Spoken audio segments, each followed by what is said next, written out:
Now, to discuss this, we're joined by international policy analyst Bolu Michael-Biyi. He joins us from Swaziland in Eswatini. Bolu, thank you for joining us. Now, with Vice President J.D. Vance and Foreign Secretary David Lammy hosting a high-level meeting today, what should be expected from the outcome of this meeting? All right, thank you very much for having me. I expect that the meeting will produce a shared statement or a coordinated response or talking point that signals a united US, UK, EU position ahead of the meeting in Alaska. So what I'm trying to say is that it's likely we see a coordinated we won't see a binding deal, but a coordinated diplomatic move.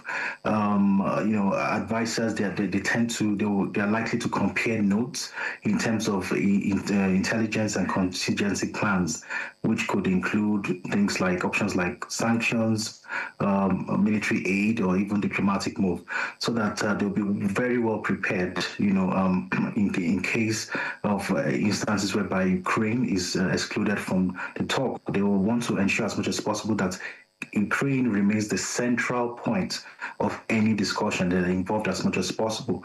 So I don't expect that the meeting of these advisors will build any major process or posture, because they really do. When we look at precedents, meetings like this, they don't really produce any major concession or a sudden on the ground move or policy change, but it creates a process or a posture for future progress. Now, President Zelensky has rejected peace talks and, of course, talks that exclude Ukraine from reaffirmed, he has said that he will not cede any territory. How does this stance, complicate potential peace negotiations, especially in the light of Trump's suggestion of territorial swaps? Well, if we look at what is on ground now, citizens of Ukraine, even their leaders, will not agree to a territorial swap. That's one thing that Ukrainians at every level of government, or even outside government, that's one thing that every citizen of Ukraine kind of agree on. So I believe that any deal that is reached, without Ukraine being involved, there's a risk of it being illegitimate, and it's going to be condemned by even allies of some allies of Russia. I wouldn't be surprised, because it's just illegitimate on every ground. That will make the enforcement of such decision and buy-in to be very hard. And President Zelensky has made it clear that Ukraine must be at the table. Ukraine must be part of the decision-making process, and I totally agree with him. I think any responsible leader would want to be at the table to make decisions about the concerns of their own people. So asking Ukraine to cede the land or part of their territory is just crossing the red line for most Ukrainians, and such kind of thing would reduce any chance of a compromise in any way. So with Ukraine refusing to make any concessions, the negotiations will face a huge gap that they have to fill. Russia is aiming to expand their territory. Ukraine, on the other hand, is demanding for full sovereignty. So that gap makes quick bargains to be very unlikely.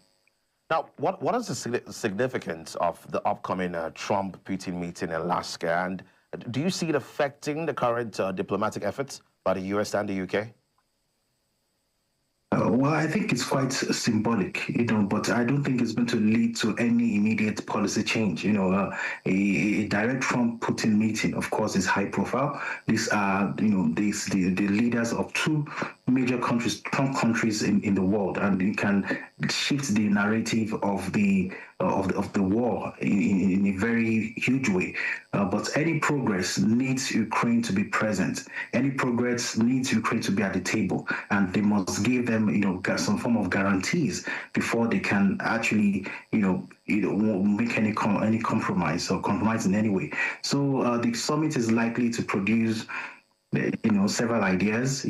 Land swap, I know, is definitely on the table according to Trump, but Ukraine will reject it. The allies will reject it. It could force the US and UK to spend their energy trying to repair the unity rather than moving to any major policy change. And lastly, it could affect diplomatic tempo all around on the war. Even if it doesn't deliver a particular deal, it can accelerate the talks.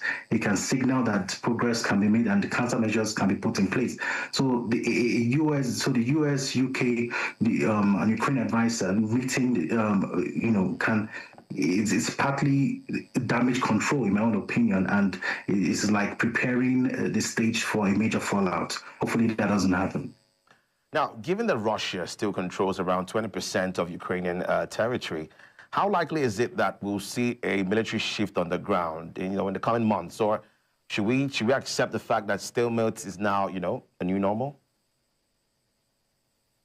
Well, if you consider recent data, it's showing that Russia is gaining some ground, in the recent weeks. But then Ukraine is not sleeping, so which means that the battlefronts are still being contested by both Russia and Ukraine. Both sides, we're seeing them increasing their drone activity, their missile activity as well, and their adapting their tactics based on the terrain that they're in. And that favors slow local advances rather than a sweeping offensive. The outcome of all this depends on the external support that both countries receive from their allies and also the logistics involved. So this shift will hinge on the weapons, the ammunition being used, and the air defense supplies that they're getting, and also the political will from their backers, their allies. So without any major input from these people, from their allies, and even the two countries, that's Russia and Ukraine, we should expect a continued war, friction or attrition, from both parties. All right, man. Thanks to you, B. Michael, for having this conversation with us. Thank you for having me.